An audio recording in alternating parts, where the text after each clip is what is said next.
بسم الله الرحمن الرحيم والصلاة والسلام على رسول الله وبعد. السلام عليكم ورحمة الله. وعليكم السلام ورحمة الله وبركاته. نعم. أولا وني إن كان كوكو لنتري مجمل أصول أهل السنة والجماعة في العقيدة. إن كان كوكو لين أو مقدمات تمهيد تياشي babani awalan àkọ́kọ́ naam qawaidun wa usul àwọn fọ́múlà kan ni tàbí ká sọ pé àwọn òpó kan ni tó yẹ ká gbámú wa usul àti àwọn ìpìnlẹ̀ kan tó yẹ ká mọ̀ fi manhaji talaqqi wal istidlal níbi tó ní ṣe pẹ̀lú manhaji talaqqi ojú ọ̀nà tó yẹ ká gbà níbi kí ni àtàlákì níbi gbígba ẹ̀rí àtàlákì gbígba ẹ̀rí wal istidlal àti ìfi ìwá istidlal ìwá ẹ̀rí gbígba ẹ̀rí lọ́wọ́ èèyàn in àtàlákì then istidlal ó ní pé mo fẹ́ fi nǹkan kan sẹ̀rí ẹgẹ́tì kí ni fi sẹ̀rí kí ni qaida kí ni fọ́múlà kí ni òpó tí máa dìmú tí máa fojú sùn nígbàtí bá fẹ́ gbẹ̀rí lọ́wọ́ èèyàn kí ni usul tí ń jòlé lórí nígbàtí bá fẹ́ fi kí ni kan sẹ̀rí ṣẹ́dígẹ́tì wa kí ni manhaj ahlu sunnah lórí bẹ́ẹ̀ bá fẹ́ mọ́ ní sí. awalan alákọ̀ọ́kọ́ masdarul aqida wọ́n ní sẹ́rí ìpínlẹ̀ aqida masdar yẹ gbòǹgbò rẹ̀ ìbẹ̀rẹ̀ rẹ̀ wa kitabullah ọ̀nà ní tírà Ọlọ́run Ọba wa sunnatu rasulihi sallallahu alaihi wasallam àti sunna nabi wa Muhammad sallam as-sahiha ètò lálàáfíà eléyìí ni ìpínlẹ̀ gbogbo ń tábà fi build aqida kó máa lọ lórí kíni al-Qur'an wal ahadith as-sahiha àtàwọn hadith tó lálàáfíà tó lẹ́sẹ̀ lẹ́ wa ijma'u salaf na'am wa ijma'u salafi salih àti ìpẹnupọ̀ àwọn ẹni ìsáájú tí wọ́n jẹ́ ẹni rí ẹgẹ́tẹ̀ ṣẹ́rí àárín ìdí tí ó já sí pé masdarul aqida wọ́n lájẹ́ pé kitab àti sunna ni ó ní wípé ara wọn ọjọ́ tó já sí pé masdarul aqida àti wọn falsafa masdaru kíni ibi táwọn ti mú àkídà ibi táwọn ti ń gba ẹ̀rí àbí ibi táwọn ti mú ẹ̀rí tí wọ́n jáde kíni ìmá ilmul kalam ìmá mantik falsafa adilla al-aqliya ó ní masdaru títí wọn sẹ́díkẹ́ dùbàbí amálábẹ́ ṣẹ̀ríà àtọ́lọ́ masdarul aqida gangan kìí ṣe falsafa ni kìí ṣe mantik kìí dẹ̀ ṣe kíni ilmul kalam kíni kitabullahi wa sunnati rasul sallallahu as-sahiha ìrújú kan tó wá wà láàrin ṣẹ́ra àwọn tó jásí pé àwọn àkàlàlẹ̀ yìí yẹn àwọn tó yí pé ìlà ákáì ìní masdaru kíni aqida tiwọn ilmul kalam ó ní masdaru aqida tiwọn àti falsafa wọ́n tó ní àwọn ṣubuhat kan tá máa mú wá tó gbé tán bá mú ọ̀rọ̀ wá wọ́n mú àyà Kùránì wá fún yín wọ́n sì lò as ẹ̀rí àmẹ́yìn ò lè mọ̀ yí pé àyà Kùránì tí wọ́n lò yẹn kìí ṣe Kùránì wọ́n lò falsafa náà wọ́n lò àyà tí wọ́n lò yẹn òun ní tó ń tẹ̀lé falsafa yẹn kìí ṣe pé falsafa ní tẹ̀lé Kùránì ìyẹn gẹ́tì yóò bá mi ẹgẹ́tì mathalan ẹjẹ́ fún ilápẹ̀jú ìka a sọ pé ọlọ́ba ń gbọ́rọ̀ ìrìnà onímọ̀ alágbára ni ìlérò ń gbà ni gẹ́gẹ́ bọ́lọ̀ sí sọ bẹ́ẹ̀ nínú al-Qur'an bọ́lọ̀ sí sọ iná lásì kíni ìlàsí fẹ́rin lẹ̀ àmọ́ tí àwọn falsafa bá dé báyìí àwọn ááyà àtẹ́rí tọ́lọ bá ń sọ pé òun gbọ́rọ̀ yẹn òun rí náà yẹn onímọ̀ yẹn kò sí aláfiwé kan fún Ọlọ́run ẹ̀rí pẹ́lọ́ ni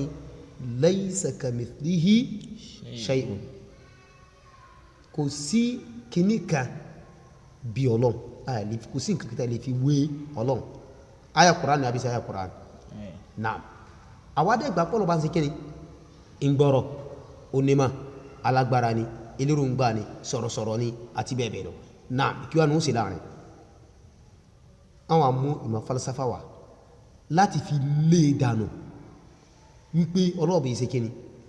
kìí gbọ́rọ̀ kò nímọ̀ kò lágbára kò lérúngbà kìí sọ̀rọ̀ pẹ̀lú ìmọ̀ falsafa àmọ́ àyà Kùránì ó sì mú wa wọ́n ní Ọlọ́run sọ pé kíni laysa kamithlihi shay'un àyà tí wọ́n fẹ́ mú wa iná làwọn ò mú wa fún ọ ẹ̀ngẹ́tẹ̀ the same àyà náà wọ́n mú wa lọ́lọ́ ni laysa kamithlihi shay'un aláfiwé kan ò sí fọ́lọ̀ ìgbà tọ́lọ́bù ti ní aláfiwé tí ò ní aláfijọ kan ok ní ìsìn ọmọ ènìyàn gbọ́rọ̀ àbí ìgbọ́rọ̀ ìgbọ́ in sọ̀rọ̀ àbí ìsọ̀rọ̀ in sọ̀rọ̀ in rìnà àbí ìrìnà in rìnà now ọlọ́dẹ̀ sọ pé aláfiwé kan ò sí fún wọn náà wà wọ́n ni sẹ́wárí ìgbọ́rọ̀ tọ́lọ́n gbọ́rọ̀ yẹn wọ́n lè dànù wọ́n ni a sọ pẹ̀lú ọ̀bẹ̀ ìgbọ́rọ̀ torí pé ó sọ pé laysa kamithlihi shay'un ìmọ̀ falsafa wà jáde ní ìsìn wọ́n ni pé tẹ́bá ní ọlọ́ọ̀bá ń gbọ́rọ̀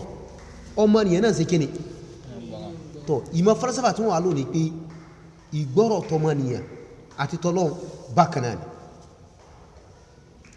àwọn afi eléyìn wọ́n fi lé ìgbọ́rọ̀ tọ́lọ́hun àwọn afi tọmọ nìyẹn nílẹ̀ pẹ̀lú àyà Kùránì àmọ́ sáyà Kùránì ni wọ́n lónìí sí àbí falsafa ló tẹ̀lé àyà Kùránì ló tẹ̀lé falsafa ní sí àbí falsafa ló tẹ̀lé wọn àyà Kùránì ló tẹ̀lé àgbọ́yé wọn náà ẹgẹ́ tí kìí sí pàwọn ni wọ́n tẹ̀lé tí Kùránì bí má àbẹ́ẹ̀kọ́ ni ní sí falsafa náà fi lé ìgbọ́rọ̀ lọ́wọ́ bá dànù falsafa náà fi lé ìsọ̀rọ̀ lọ́wọ́ bá dànù kìí sí àyà Kùránì fi lé àyà tọ́lọ ni laysa kamithlihi shay'un kìí sí pé ń sọ fún pé òun ìsọ̀rọ̀ náà Ọlọ́run ni òun ò ní aláfiwé kan aláfijọkun ò sí fún wọn lọ́wọ́ bá àmóhun gbọ́rọ̀ wa huwa sami'ul basir yadullahi fawqa aydihi inna Allaha bi kulli shay'in alim gbogbo lè Ọlọ́run fi rinlẹ̀ fún rẹ̀ ẹ̀bẹ̀ kọ́ ni tọ́ àwọn alù àyà ilé kan wọ́n ni gbàtọ́lọ̀ sọ pé aláfiwé kan ò sí fún wọn lọ́wọ́ bá o tásì mọ́pọ̀ mọ̀ nìyẹn gbọ́rọ̀ Ọlọ́run náà ló ń gbọ́rọ̀ tó àwà sọ pé tọ́ ìgbọ́rọ̀ tọ́lọ́run àti tọmọ nìyẹn ní ìsìn kíni bákan náà ni tọ́ ìmọ̀ làákà ènìyàn ìmọ̀ falsafa ní fi sọ̀rọ̀ ní ìsìn kí sí pé àyà Kùránì mà kí sí hadithi mà tẹ́tẹ́ gbà aha kí sí masdaru akida tó jẹ́ kitabu ọ̀sán náà fi sọ̀rọ̀ mà ní ìsìn kí náà fi sọ̀rọ̀ ní ìsìn làákà yẹn náà wọ́n wá fi làákà yẹn láti fi ṣe déédé láti fi ìgbọ́rọ̀ tọ́lọ́ àti ìrìnà rẹ̀ àti ọ̀rọ̀ rẹ̀ láti fi ṣe déédé tọmọ nìyẹn àwọn ànígbà tọ́nà dẹ̀ sọ pé aláfiwé kan sí fún wọn lọ́ba tó náà a ní ọlọ́bẹ̀ ìgbọ́rọ̀ kìí sọ̀rọ̀ kò nímọ̀ kò lágbára kò léròǹgbà ẹgẹ́ tí wà kò sí lórí aláàṣì ọlọ́bẹ̀ ìsọ̀kalẹ̀ láti sámà keje wá sí sámà ayé mi báyìí àti bẹ́ẹ̀ bẹ́ẹ̀ lọ wọ́n wá fi ìmọ̀láka yìí wọ́n fi lé àwọn nǹkan tí àyà Kùránì fi rẹ̀ wọ́n fi lè ra eré wọn àbídọ̀ àkídà wọn lórí ètò ọlọ́bẹ̀ ìgbọ́rọ̀ eré ní àkídà wọn Jahmiyya tàfi bídọ̀ àkídà wọn nìyẹn falsafa sọ pé masdaru talaki oníkíni masdaru al-aqida ìpínlẹ̀ bí tí àkídà ti wọ́ wá Kùránì àti hadithi ni láfi fi rìn lẹ̀ sẹ́díkẹ́ ti bá bí kéèsì làákàí ò ní nǹkan kan ṣe níbi àlámàdà àkídà làákàí kò ní nǹkan kan ṣe níbi àlámàdà kí la fẹ́ kí làákàí ò ṣe kó ṣe tẹ̀sílímù ni kó ju pàjọ́lẹ̀ fún tọ́lọ̀ bá wí ní Ọlọ́run gbọ́rọ̀ ìgbọ́rọ̀ kò jú bá lọ sáláfí yóò kan áwà fọ́lọ̀ kò sí ìyẹn ni pé a ní fi gbọ́rọ̀ tọ́lọ̀ a ní fi wé tọmọnìyà a mọ́ sí kí ni ìgbọ́rọ̀ náà èdè ní àkídà tó lálàáfíà náà ثانيا ẹlẹ́kejì كل ما صح min sunnati rasulillahi sallam وجب قبوله gbogbo tó bá ti fẹsẹ̀ múlẹ̀ tó lálàáfíà nínú sunnata Nabi Muhammad sallam ó ti di dandan kéyìn gbígbàmú ti di ọ̀ranyàn والعمل به wal amalu bihi wajaba qabuluhu قبوله نعم gbígbà ó ti di dandan wal amalu bihi àti ṣiṣẹ́ pẹ̀lú ẹ̀ وإن كان آحادا tọ́ kódà kó jẹ́ pé khabaru ahad bá ní ẹgẹ́ tiẹ̀ fil aqida fil aqaid dédé ni khabaru ahad yẹn ń sọ̀rọ̀ bá عقيدة aqida ni aw ghayriha àbí tí sí aqida kí wá ní khabaru ahad kí ni khabaru ahad ọ̀rọ̀ tán gba ìgbà èyí wa ni ó rẹ̀ tún wá já padà sínú ulumul hadith tàbá ní khabaru ahad nípa àwọn fíìnì hadith ó ní in tí ò dépò mutawatir in tí ò dépò متواتر mutawatir ní pẹ̀lú khabaru ahad hadith tí bóyá ẹnìkan inú gbà wá tàbí èyàn méjì àbí èyàn mẹ́ta àbí èyàn mẹ́rin àbí èyàn márùn àmọ́ òǹkà wọn ò tó òǹkà mutawatir ní pẹ̀lú khabaru ahad nínú khabaru ahad a ní aziz a ní garib a ní mashhur ṣẹ́gẹ́dùn àwọn garib o lè téèyàn ká gbọ́ látọ̀dọ̀ Ànábì Muhammad garibu nìyẹn aziz o lè téèyàn méjì gbà wá látọ̀dọ̀ Ànábì then mashhur o lè tó jẹ́ pé èèyàn mẹ́ta lọ sókè àmọ́ kò tó mutawatir òǹkà èèyàn mẹ́ta òǹkà àwọn èèyàn yẹn wọ́n ju mẹ́ta lọ láti mẹ́ta lọ sókè àmọ́ kò tó òǹkà mutawatir tó àwọn ará wọn bídíà kan ní àkókò tiwa tó jásí pé àwọn jáde gbogbo hadith tí bá ti ń sọ̀rọ̀ nípa tó bá jẹ́ pé khabaru ahad bá ní tó bá jẹ́ pé bábí àkídà bá ní bá ti ń sọ̀rọ̀ bá àbí tó ní ti pẹ̀lú manhaj wọn ní iṣẹ́ wọn ni ilé khabaru ahad ní ànífi iṣẹ́ uslubu ni láti fi rí pé wọ́n fi àkídà káàkídà rinlẹ̀ láti ti àkídà tó sì kíni tó lọ́láfíà dànù àbí tó bá rí pé hadith yẹn bá ń takò manhaj táwọn gbé wá tó jẹ́ pé khabaru ahadi ní ilé khabaru ahadi ní wọ́n ni la yufidu al-ilm yufidu zon ẹjẹ́ dìbà yàní la yufidu al-yaqin la yufidu al-ilm zonu ni yufidu zon wọ́n wà fi eléyìn wọ́n fi lé yàní in tó ní ṣe pẹ̀lú kíni in tí hadith yẹn tọ́ka sí madululu hadith náà in tó fẹ́ gbélẹ̀ nídàjọ́ ń wà nídànù nítorí pé jẹ́ khabaru ahad tó nínú akídà ahli sunna masdaru talaki manhaju talaki wal istidlal kí hadith yóò jẹ́ khabaru ahad máa dáma tó bá ti lálàáfíà wajaba qabuluhu wajaba qabuluhu ni wal amalu bihi wa in kana fil aqaid aw ghayriha kọ́nà wọ́n jẹ́ pé bí àwọn akídà bá